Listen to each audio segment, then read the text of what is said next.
అందరికీ నమస్కారం. నిన్న అరెస్ట్ అయినటువంటి వల్లభనేని వంశీ అంటే మనందరికీ తెలిసిన విషయమే. గతంలో వైఎస్ఆర్సీపీ పార్టీ అధికారంలో ఉన్నప్పుడు జగన్మోహన్ రెడ్డి గారి యొక్క అండ చూసుకొని గన్నవరం తెలుగుదేశం పార్టీ ఆఫీసుపై దాడికి పాల్పడినటువంటి వల్లభనేని వంశీపై ఆ పార్టీ ఆఫీసులో పనిచేసేటటువంటి దళిత యువకుడు సత్యవర్ధన్ గతంలో కేసు పెట్టడం జరిగింది. అతన్ని కిడ్నాప్ చేసి భయభ్రాంతులకు గురి చేసి ని బెదిరించి మరీ అతనితో ఆ కేసుని వాపస్ తీయించుకున్నాడు వల్లభనేని వంశీ అని చెప్పేసి అందరికీ తెలిసిన విషయం. ఆ కేసులోనే ఇప్పుడు వల్లభనేని వంశీ అరెస్ట్ అవ్వడం జరిగింది అనమాట. ఆ రిమాండ్ రిపోర్ట్ ఏం రాశారు, ఏం చెప్పారు అనేది మనం ఒకసారి చూసుకుందాం. ఇక్కడ క్లియర్ గా రిమాండ్ రిపోర్ట్ చాలా క్లుప్తంగా రాయడం జరిగింది. ఇక్కడ ఏం రాస్తారంటే, మాజీ ఎమ్మెల్యే వల్లభనేని వంశీకి విజయవాడ కోర్టు 14 రోజులు రిమాండ్ విధించింది. ఆ టీడీపీ పార్టీ ఆఫీస్ పై దాడి చేసినటువంటి కేసులో వల్లభనేని వంశీ A1 గా ఉన్నారు. ఆయన A1 గా పోలీసులు నమోదు చేయడం జరిగింది. ఆయనకి 14 రోజుల పాటు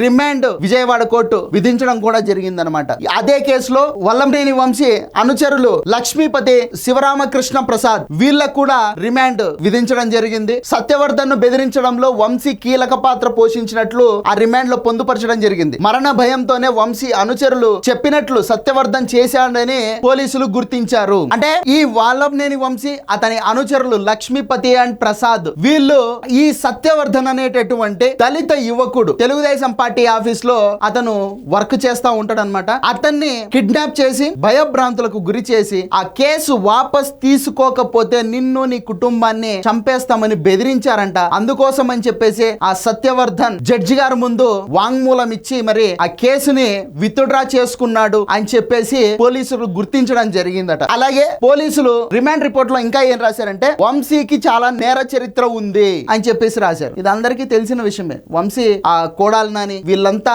ఒక బ్యాచ్ కదా. సో వీళ్ళు ఎటువంటి నేరాలు చేశారనేది అందరికీ తెలుసు. వంశీ మీద 16 కేసులు ఉన్నాయని కూడా పోలీసులు ఈ రిమాండ్ రిపోర్ట్ లో రాయడం జరిగింది అనమాట. అతనిపై ఇప్పటి వరకు 16 క్రిమినల్ కేసులు ఉన్నాయి. వంశీపై ఇప్పటిదాకా 16 క్రిమినల్ కేసులు ఉన్నాయి అని చెప్పేసి పోలీసులు ఆ రిమాండ్ రిపోర్ట్ లో రాయడం జరిగింది. వైఎస్ఆర్సీపీ పార్టీలో ఎమ్మెల్యే సీటు సంపాదించాలన్నా, లేదంటే ఎంపీ సీటు సంపాదించాలన్నా, లేదంటే కనుక ఏదైనా మంత్రి పదవి ఒకవేళ వాళ్ళ ప్రభుత్వం వస్తే మంత్రి పదవి సంపాదించాలన్నా, లేదంటే ఆ పార్టీ కార్యకర్తగా గుర్తించబడాలన్నా వాళ్ళ మీద ఖచ్చితంగా 3 నుంచి ఆ పైన ఎన్నైనా సరే క్రిమినల్ కేసులు ఖచ్చితంగా ఉండాలి. అది ఆ పార్టీ యొక్క సిద్ధాంతం.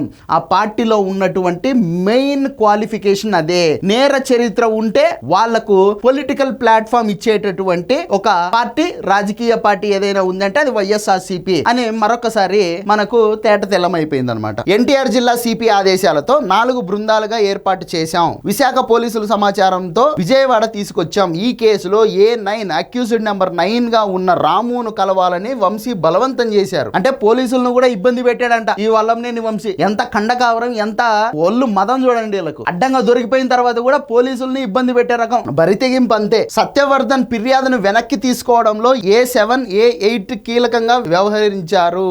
బెదిరించి ఆ కేసు వాపస్ తీసుకోవడంలో వీళ్ళు కీలకంగా వ్యవహరించారంట. సో ఇదే విషయం వల్లభనేని వంశీకి సంబంధించి నిన్న రాత్రి విజయవాడ పోలీసులు అరెస్ట్ చేసిన తర్వాత కోర్టుకు సబ్మిట్ చేయడం జరిగింది. కోర్టులో దాదాపు 2 నుంచి 3 గంటల సేపు వాదోపవాదాలు చాలా తీవ్రంగా జరగడం జరిగింది. వాదోపవాదాలన్నీ విన్న తర్వాత జడ్జి గారు ప్రాసిక్యూషన్ వాదించిన వాదనతో జడ్జి గారు ఏకీభవించడం జరిగింది. ఈ వల్లభనేని వంశీ, లక్ష్మీపతి, శివరామకృష్ణ ప్రసాద్ వీళ్ళ ముగ్గురికి 14 రోజులు రిమాండ్ కూడా రాయడం జరిగింది. సో ఇక్కడ క్లియర్ కట్ ఏంటంటే, ఎవరైతే నేరాలకు పాల్పడతారో, ఎవరైతే అనాగరికంగా ప్రవర్తిస్తారో, ప్రజాస్వామ్యంలో ఉన్నప్పుడు ప్రజలకు వ్యతిరేకంగా ప్రవర్తించరాదు. మనది ప్రజాస్వామ్య దేశం. ఈ దేశంలో రాజ్యాంగం అనేది అమల్లో ఉంది. సొంత ఎజెండాలు ఇక్కడ లేవు. ప్రజల మీద ఎక్కి తొక్కుతామంటే ఎవడు ఒప్పుకోడు. తప్పులు చేస్తే ఖచ్చితంగా జైలుకు పోతాడు అని మరొకసారి కూటమి గవర్నమెంట్ నిరూపించింది. ఈ వీడియో కనుక మీకు నచ్చినట్లయితే లైక్ చేయండి, షేర్ చేయండి, అలాగే సబ్స్క్రైబ్ చేసుకోవడం మాత్రం అసలు మర్చిపోవద్దు. Thank you.